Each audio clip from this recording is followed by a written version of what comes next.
I said in cross-country skiing, people, they go in a groove. There is a groove already that got created by thousands of people that went there before.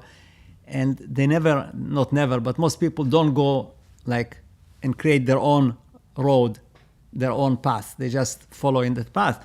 And we all do that. And, I am just as guilty. I wake up in the morning and I usually do the same thing I did yesterday. And I'm struggling to break out of it. And I'm actually using these concepts that I brought up in previous videos, the sharp turn. It's Kostas for short. Okay, Kostas. There's a joke about that in Hebrew. One day in private, I'll tell you. That Israelis go to Greece quite a bit. And the Greek music is probably before the big Russian immigration from Russia. Greek music was the thing in Israel. Everybody, loved Greek music and was very popular. Now there is more Russians, so I guess they like Russian music. So remind me, I'll tell you a joke about that. So, I go back to my own teachings, like the sharp turn and the thought circles. And I know that the solution is there. Otherwise, I wouldn't teach you that, wouldn't talk to you about that. And I want to take a real example today and go through the process and maybe get some feedback from you.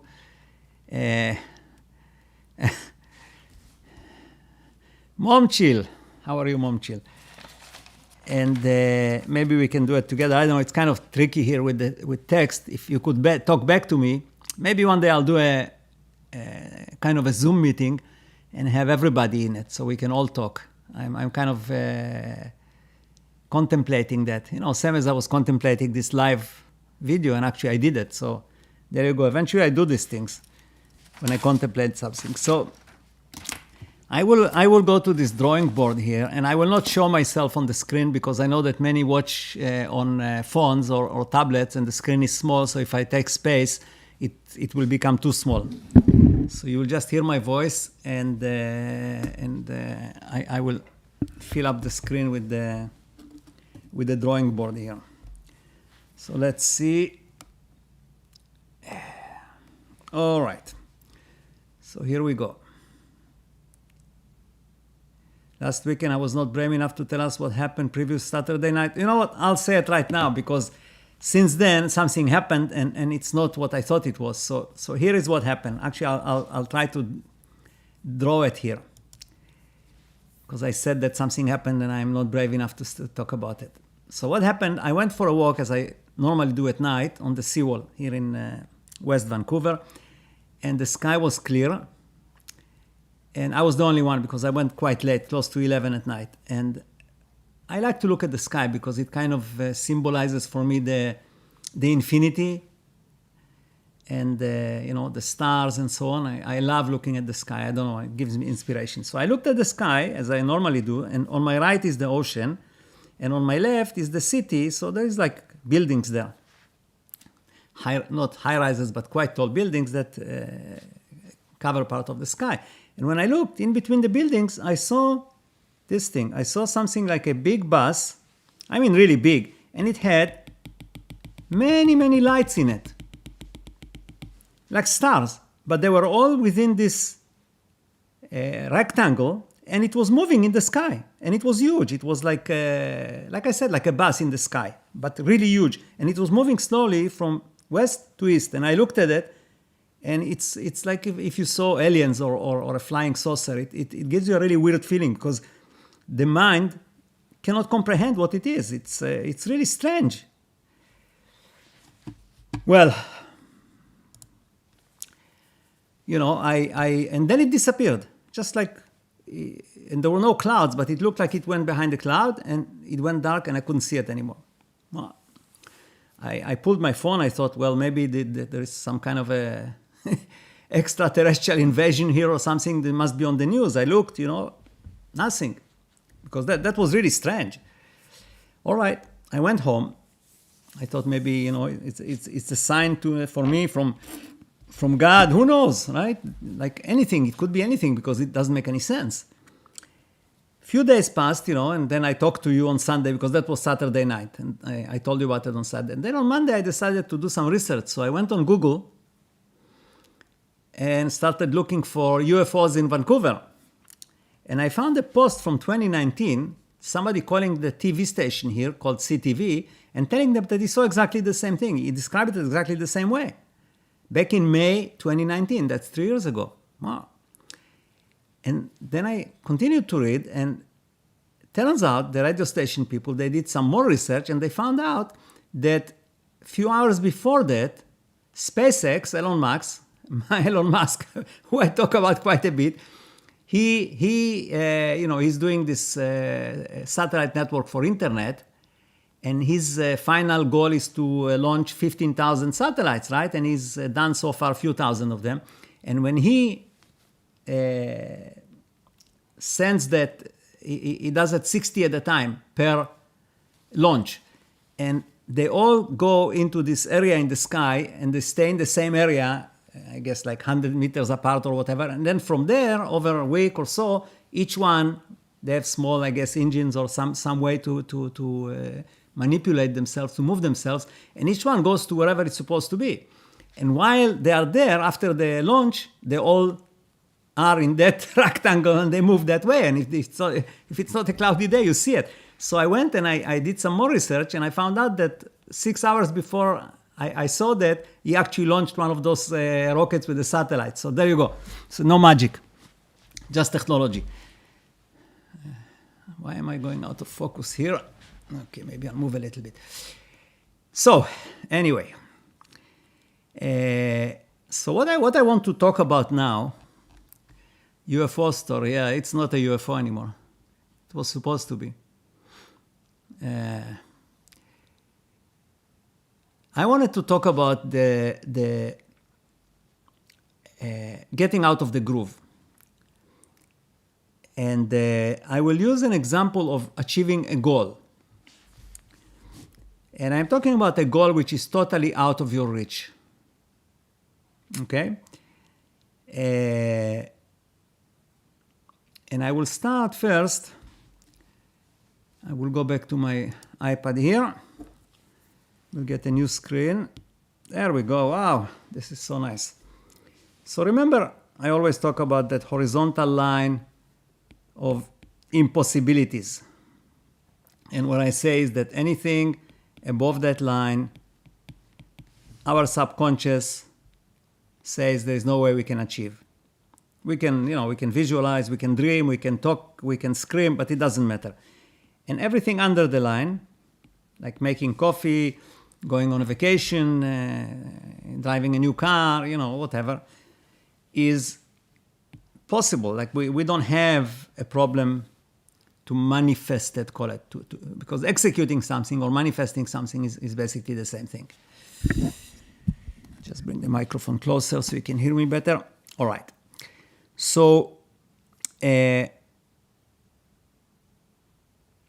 let's now use this example here. Let's say, I'll get another new screen. You are here today, or I am here today, doesn't matter. And I say, you know what? I want to achieve a goal which is there. And there is that line. Okay? I want to achieve a goal which is there. Which means that either I have to go above the line or I have to bring that goal below the line, right? And let's use an example here. Back in the early 60s, I'll bring myself back on the screen here. In the early 60s, John Kennedy decided that America is going to land on the moon.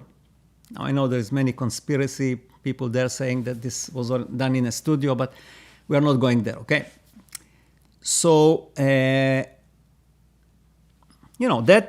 by any means was above the line for everybody, especially for the people who were supposed to execute that, right? It's like, whoa. Up until that moment, the biggest achievement was sending a person to go, on few times around the Earth. That's it. So going to the moon at the early 60s, when technology was like, if you look at anything built those days, it's like super, super primitive. I mean, really primitive, because so much happened since. And with this technology and knowledge, Kennedy said to them, by the end of this century, which is like was 9 years left or 8 years, I want us to land on the moon. So this is a perfect example for this situation, right? Here is the moon, and here is where they are today. And he tells them, well, we have to get there. So how did they go about it, right? First of all, understand one thing, that usually in this kind of situations, there is always a leader who believes 100% that it can be done. Whether it's John Kennedy, or whether it's Churchill, or whether it's Elon Musk, there is always a leader that believes that it can be achieved. And then there is all the followers. And usually it's enough to have the leader. You can hear my Hebrew accent, yeah. Actually, my original accent is Polish. My first language was Polish and Russian, not Hebrew, but yeah, it's a combination. So the followers, if they cannot make it themselves, and that's the difference between people that achieve those goals up there and people that don't, okay? Because in everybody inside you, there is the leader and there is the doubter, okay? Everybody has those two inside. Like, we have many different personalities inside us that argue and fight and come up with all kind of justifications for things. I mean, it's not for real, but virtually that's what we are. And that same thing happens outside. We have followers and we have leaders, just like we have inside us. So in this example, right, there's the leader, there is Kennedy, and he says this is what we are going to do. And he's very convincing, and he has the right personality to lead and to make people feel comfortable, And how did they go about it? So if you go and do some research, like I'll not do it for you, we don't have the time here, I read about it, but go and do the research from those days and see what did NASA do from the day he said we're going to go on the moon until they went on the moon. Okay? How did they bring this one down here? And, this is a classical example of taking a totally impossible goal and actually bringing it down there. And the same applies, for example, to Churchill, right? Because when the war was going on, 1941, the Germans basically were extremely strong. They took over Europe in no time, right? And they were sitting on the channel, and this guy comes, Churchill, and he says, we're gonna win. We'll never give up, and so on and so on. And actually, he also marked a goal which at that time was not logical.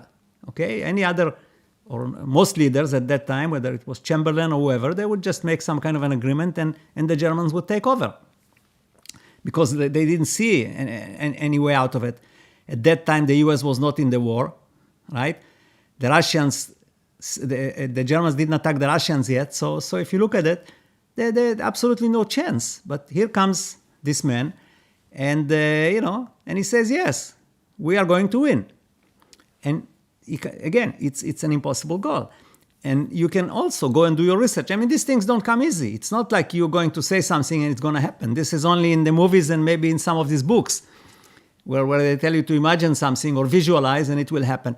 The visualization or imagination, all these things are part of the process, but that doesn't make it happen. Okay? So, I suggest you do some research and see how they went from here to there, especially the moon part.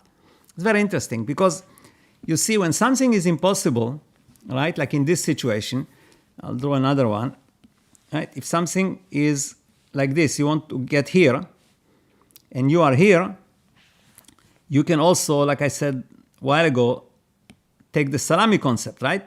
And you can take small pieces, take this one and bring it under the line, then take this one and bring it under the line, and then take this one. Eventually, you will get to that one, and it will not be as difficult anymore because it will be here, not there, right? And then you will be able to bring it under the line. So when you get a huge project, one way is to immediately take a step, right? So let's say if we look at the moon, going to the moon, so maybe they started to build some kind of a vehicle that they figured will be needed to drive on the moon. I guess they didn't do that, but at that time they did. Maybe, I don't think on the first trip they had any vehicles. They just got out, walked a little bit, and that was that. But let's say they start to build spacesuits that can withstand this kind of environments. Like you start with something practical, which is possible, because within this goal, right, if you really break it down, there is many things that have to be done. And many of the things are actually under the line. So start doing those. Don't start, like try to be on the moon next week. It doesn't work. All right. Now, let me just see here in the comments what we have.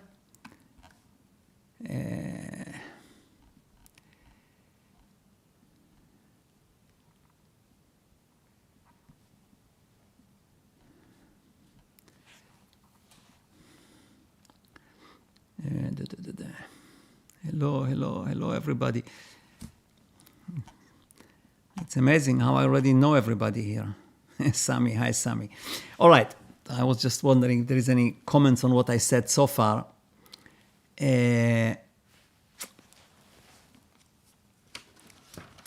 Let's go into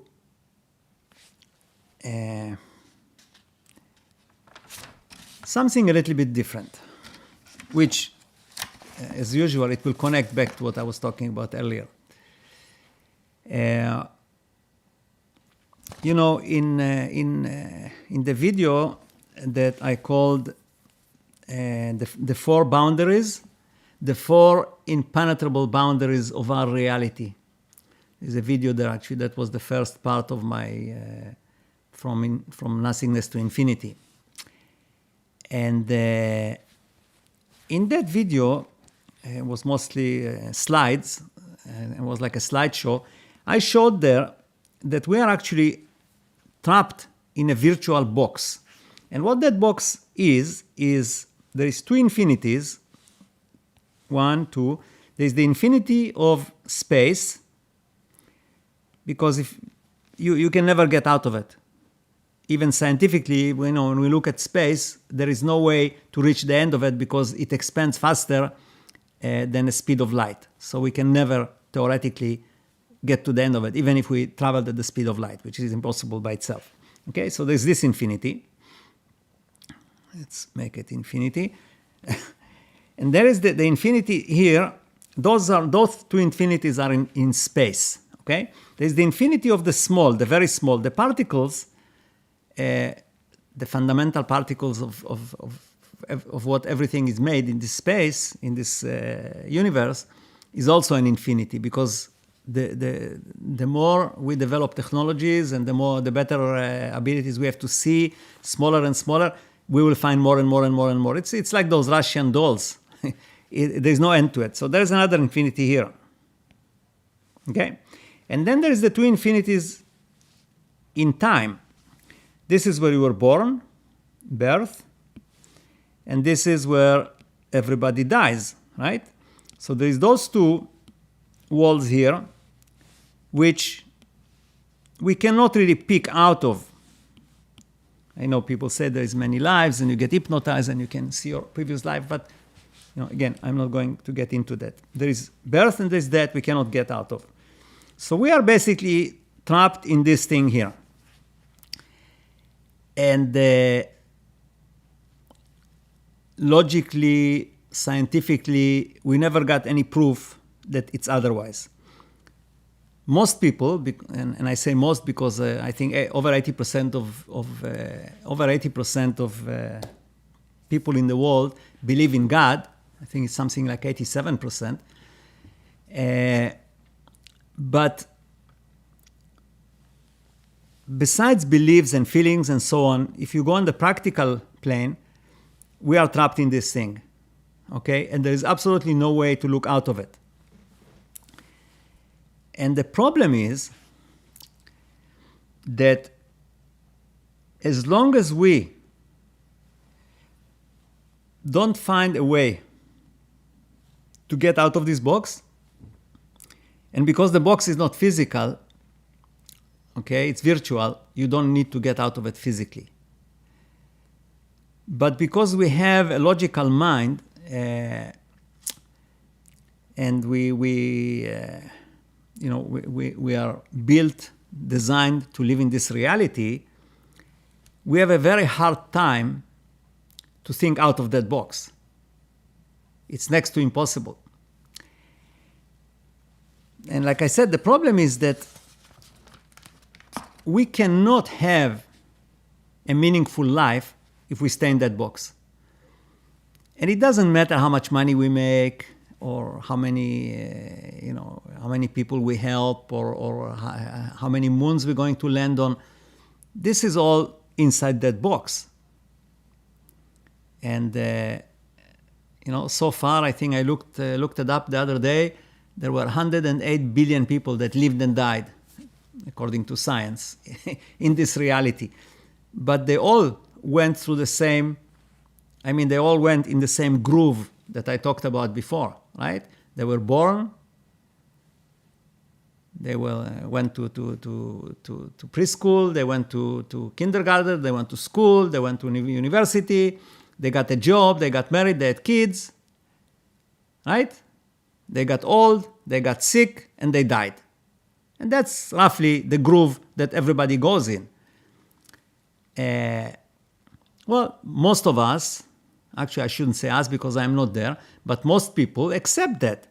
They say, listen, this is how it works, right? This is reality, and this is, and I'll try to lean out of that groove as far as I can to be different, or to enjoy different things, or to have more fun. Hi, Navid. I'm good.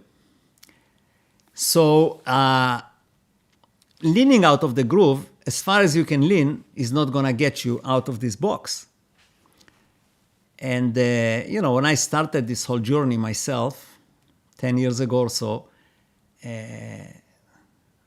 no, actually I started that longer than that, probably be 20 years by now, but when I started to reach out was probably five years ago when I did the Healing Olive thing. I came up with a purpose. I said, I'm going to change the world. And that wasn't just a slogan. I actually meant it. And the reason I meant it, one of the reasons is because I figured out something that actually takes us out of that box. Problem is that it doesn't work for everybody. It's like the same like reality transurfing or Neville Goddard. Whatever they say works for them, but doesn't work for other people because it's very unique. All these things are unique to the personality. So for me, that works. I am out of that box, okay? But to take somebody else out of the box is very, very tough. I have, a number of people I can count on one hand that actually fully comprehend what I'm saying. And all this time I'm spending on videos and I'm writing and doing stuff is because I'm trying to find ways to take that and turn it into something that many people can chew, not just 5. And this is really my goal in life, and that's what makes me tick and do whatever I do. And, it's also, I think, a time game, because I myself, I strawberry lolly. Yeah, I know. So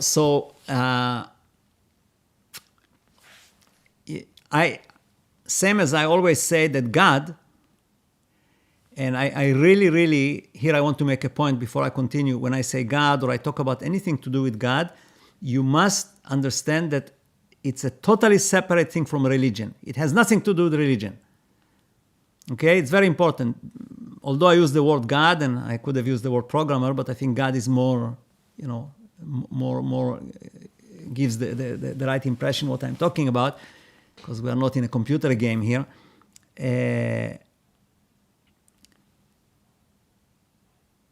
So whatever I say, try to, not get yourself into any kind of a religion thing.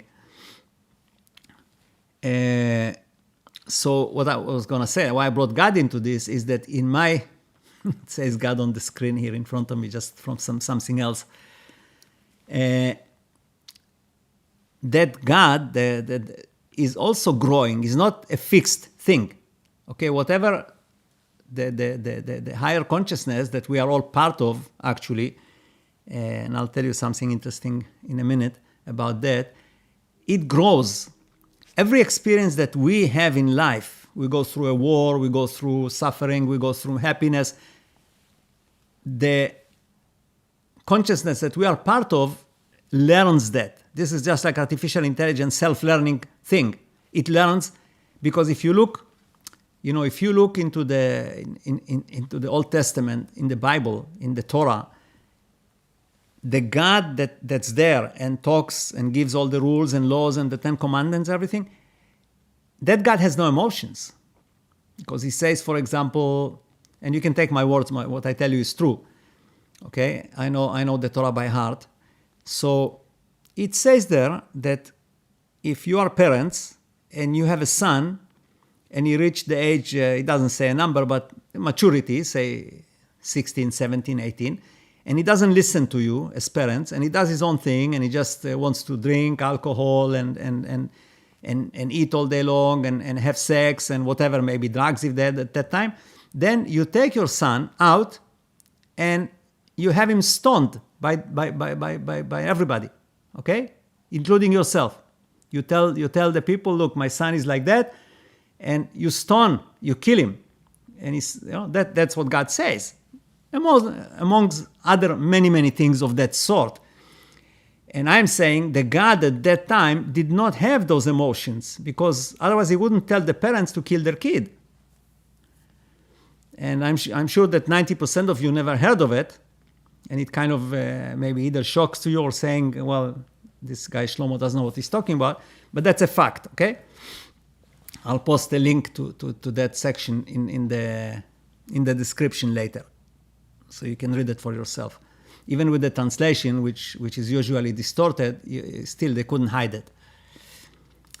All right, so what I'm saying is that we all learn and we all move forward and we all change, including God. And not that I'm trying to compare myself to God here, even though we are part of it. I'm trying to tell you is that over these 6 years that I got out and talk to you and do all these things, I also grow, I also change, and I also develop more and more abilities to explain these things in a simpler way, in a way that everybody can, or most can comprehend, the ones that want to comprehend it.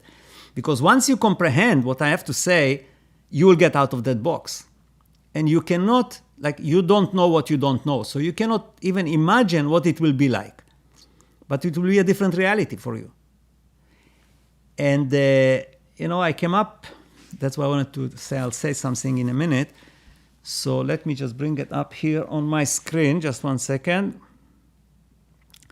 So we also have a couple of questions here on the blog, and I will address them in a minute. But just wanted to tell you something interesting here. So, there.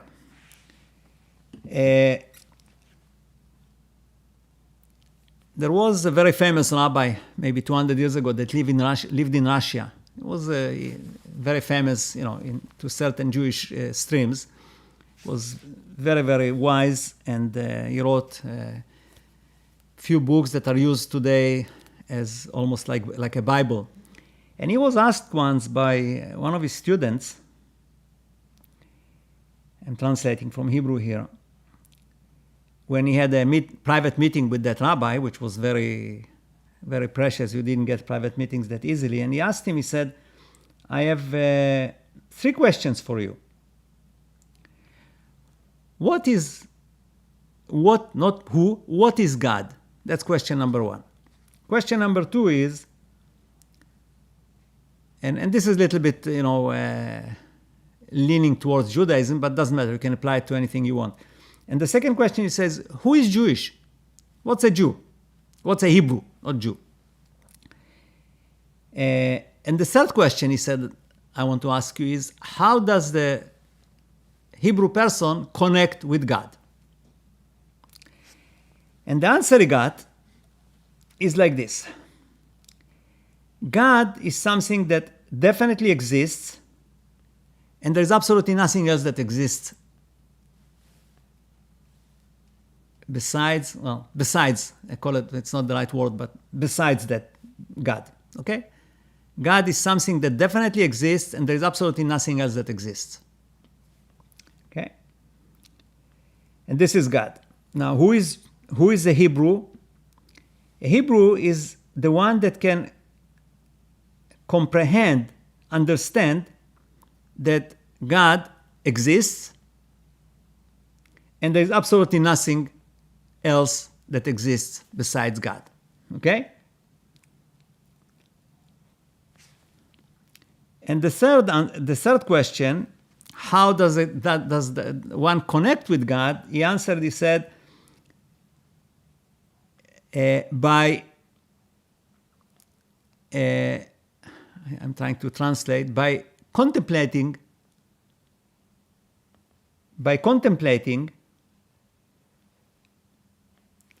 that concept, that God is everything and there's absolutely nothing else. Okay? And why I'm telling you this is not because I want to make you religious. Like I said, it has nothing to do with religion. But if you ever want to get out of that box, you will have to not understand with your feelings, emotions, in your heart, in your whatever, but you will have to understand in your mind that there is such a thing as God, okay? The superior consciousness or whatever, and that there's absolutely nothing else. The day you will get that, you will be out of that box completely, okay? But like I said, you have to get it in a way that makes sense to you. And this is what I'm trying to do, is to bring sense into this thing. This is what the secret is all about. And everything I'm doing is to make sense out of God without any religion. Because the day enough people will understand that and will get out of the box, reality will change. You will be living in a totally different reality. Okay? So that's my piece on God today. And I will go more and more in that direction. Like I said a few times before, I still come back and talk about manifestation and so on, because I'm trying to keep your interest. I know that many of you will stop watching if I just go after the big picture. Not everybody is really interested, because our world today is all about efficiency and productivity and all the things that are inside the box, and people are really, really glued to it. And when you say something like one of my best friends, he may be even listening here, watching, whenever I come up with a concept to him, half joking and half serious, he says, does it make money? If it doesn't make money, let's talk about something else. And he's not a stupid guy. He's one of the smartest guys I know. But, this is reality today. Okay, let me look at those 2 questions that came up on the blog over the last week. I'm looking on my phone here. It's easier because I don't want to confuse the screen here. So, I say, Margaret says, Shlomo, have you ever heard about dark night of the soul? If so, what does that mean to you? Well, I never heard of it, but I went to look. And the translation I got is basically when you are in the shittiest mood you can ever be. Everything looks bad, like a depression on steroids. And then they took that concept and many wrote books and developed things. And I say, I'm not interested to look into these things, because when you start, wherever you put your attention, this is where you are. Or another way to put it is, you are where your thoughts are. So make sure your thoughts are where you want to be. This is not where I want to be. Okay, so that's my short answer to that one. Okay, question here from Christy. I'm not sure if I didn't already answer it, but I'll say it anyway. Do you think it is true, as Mr. Zeland states, that it's better for your health as well as easier to lucid dream when you sleep with your head pointing to the north? And yes, I know he said that actually in one of his books, and my bed just so happens does point to the north, but I never ever had a lucid dream in my whole life. So, again, this is... those are things that we cannot really check or prove, or unless the university maybe or somebody decides to spend $10 million and do research. Maybe they will come up with some statistics, but I have absolutely no clue. All right, what's on here?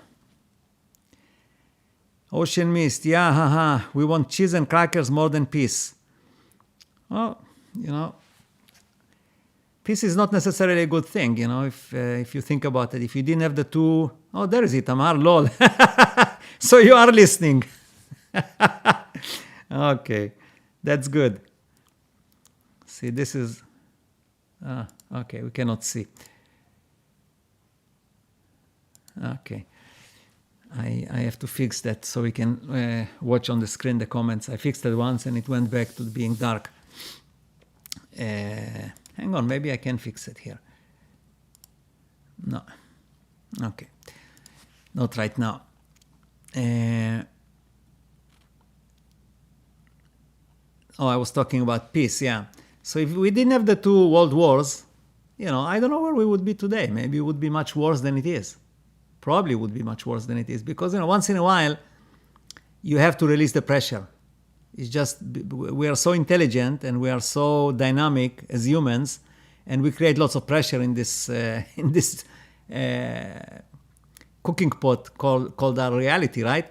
And once in a while, if you don't release the pressure, it may come out in a way that will destroy the world. So that's why we had those wars once in a while, because it releases that pressure without destroying the world. It destroys lots of people, but the world is still here, and actually it just like after a forest fire, it grows greener. So peace, is not necessarily a good thing. Now, that may sound a little bit off, but when I say that, I mean that there are dynamics and forces in this reality that make it what it is. And if we had only war or only peace, taking it to the extreme, it would not work. Okay? It will work when we manage to get out of that box, then we can have peace. And it will be the natural outcome of it, because we will not want to argue or fight with anybody. We will have higher purpose, which we don't right now. Right now, like who said that here with the cheese and crackers? Right now we're looking for cheese and crackers. Yeah, Ocean Mist, right? So as long as we look for the cheese and crackers, we still need war and peace. We need hot and cold. We need all these things, all the polarities.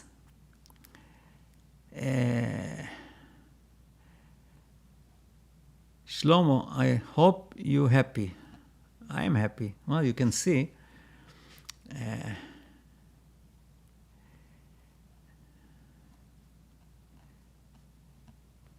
Yeah, you don't want to go to school. You want to win the lotto. Anthony says that I had a thought recently that peace is consciousness. Do you think there is any truth to this at all? No. If peace was consciousness and we are all conscious people, we wouldn't have a war, would we?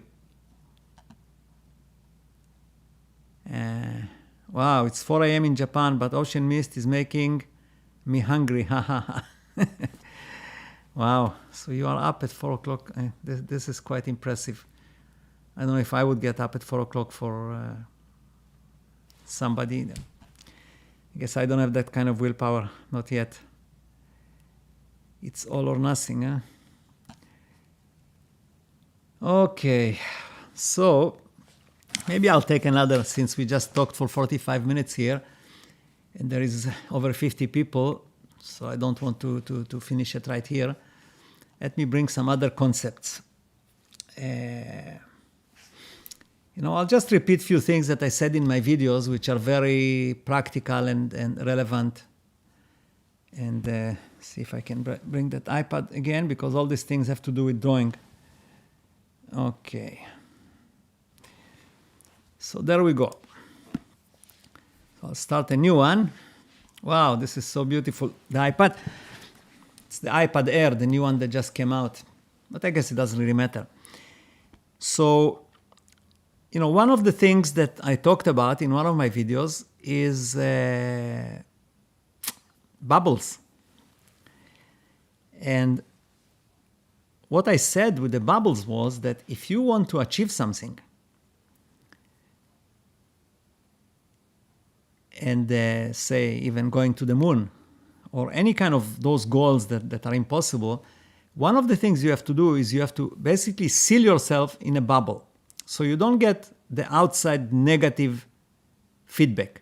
Because most people will tell you, this is impossible, why don't you do something practical, or like Itamar says, does it make money? But that's more of a joke. It's not for real. With Itamar. So, and I said, you have to create a bubble and seal yourself in that bubble so you don't get any of those influences.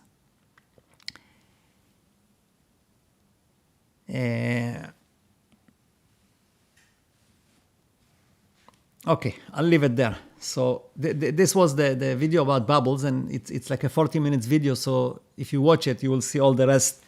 Like I come up with many other things, but since I didn't watch it, so I don't remember, and now I cannot bring it up because my mind is racing to come up with other things. But I really highly recommend you watch the video with the bubbles, because it's very relevant to what I was talking about, achieving the impossible goals here. There was another one there, which I called thought circles. And in this one, what I was saying is that, we always think in the same circle. We don't go out of it. We get up in the morning and we think what we thought yesterday, and then during the day we think what we thought yesterday during the day, and so on. And then new things happen, but we usually relate them to something in the past, and we don't really come out of that circle.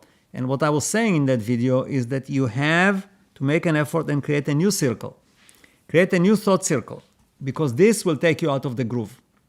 And it's not easy. You wake up in the morning, right? And, the same problems are still there that were there yesterday. The same exciting things are there. And the same coffee machine is here, and you probably still have the same coffee that you drank yesterday. And, you have to the same duties like you had yesterday, maybe drive the kids to school, or go for yourself to work, or go to school. And it's very hard to get up in the morning and say, you know what, it's not just another day, it's actually a different day. So why don't we do something different? And it's really critical to do that, because once you start doing something different, then you will start a new thought circle. This is the reason why in many companies that need creativity, like Apple and many software companies, high-tech companies, they have today playgrounds, and they have all kinds of things that many years ago people would think that it's crazy, but it is so that people can start new thought circles. It's critical. So that video is also very interesting. You should go and watch it. I think it's called Thought Circles. Another one that I thought was quite great, but I don't know how many people caught up to it, but that one was called What is Time? And I came up with a different concept for time. And again, this is all a journey to understand how to get out of the box. And this is part of it. So, we always say time passes, time flies, time this, time that, but it's funny, I see he doesn't exist. That's a name here of somebody, but time doesn't exist. Yes, time doesn't exist. What time is really is a ruler, just a ruler, which is divided into time units, right? We have, maybe this is a year, and then those are months, right? And within that we have days, and inside those days we have hours and minutes and seconds and so on. But it is a ruler. Now, what is changing then? Like, who is going on that ruler and makes us believe that time is passing? Well, what is going on that ruler, what's moving, is actually reality. Reality is the thing that's moving and changing. Because you know that everything in the physical universe is moving either at the speed of light or very close to it. All the particles in this whole universe are moving at the speed of light continuously. And the time that you think is passing is actually nothing is passing. All that happens is reality is continuously changing. It's different here and different here and different here. And part of that change are also the symbols of time, like the sun is we're going around the sun, or the earth is turning, and you have day, night, morning, evening. All these things are created because particles move. Reality is changing. Time doesn't exist. It's just that's how you measure it. Everything moves along that ruler, and you think that there is time. You also don't move anywhere. You don't move on that ruler of time. You are static. Everything changes, but you are static. You don't move anywhere. Okay? Not in time, at least. You may go from here to there, but you're moving in space. You're not moving in time. So this whole concept of time-space really, in my eyes, it doesn't make any sense. Okay? It works for science because it works mathematically. But many things work mathematically. Mathematically, the science says that actually going forward or backwards in time is possible.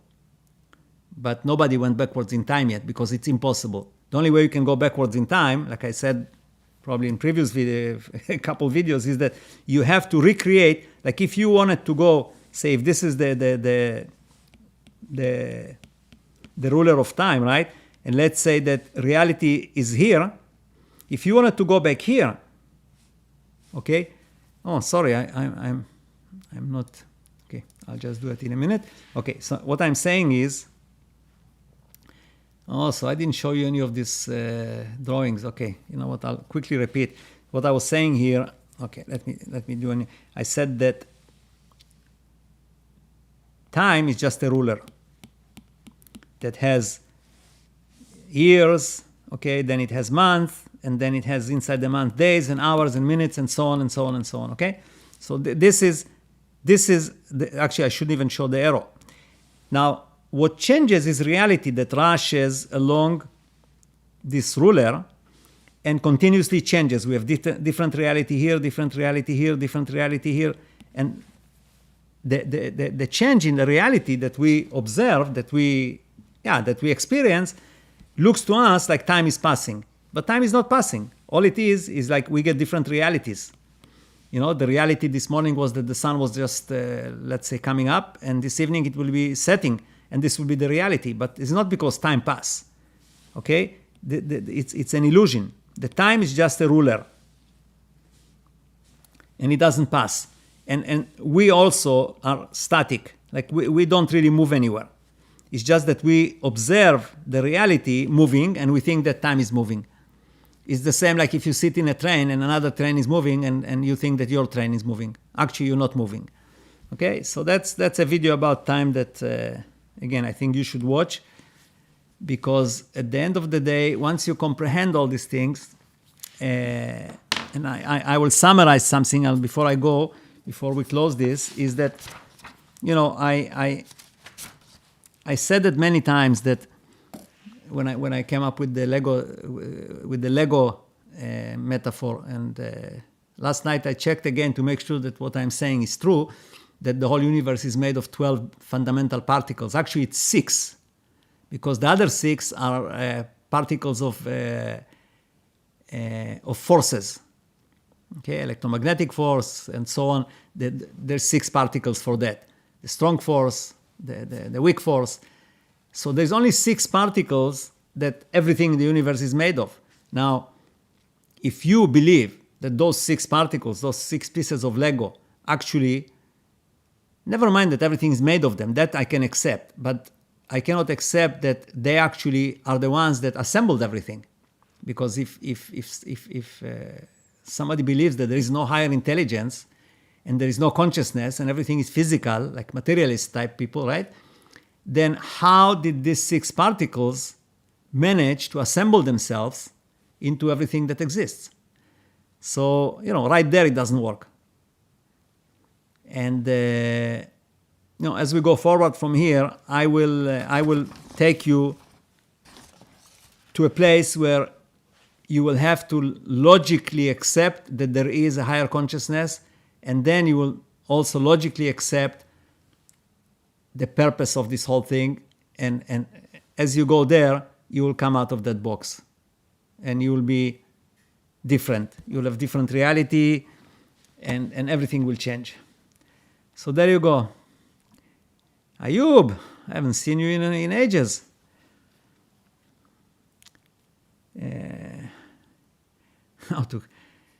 All right, so I think that we will close it here.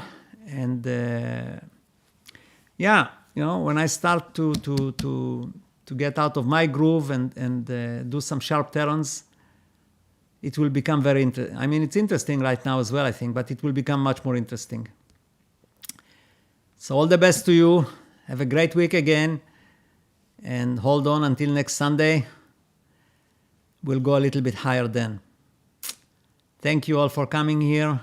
Like I said, I enjoy your company tremendously. I'm looking forward to these Sundays. Like already on Wednesday, I'm saying, it's almost Sunday.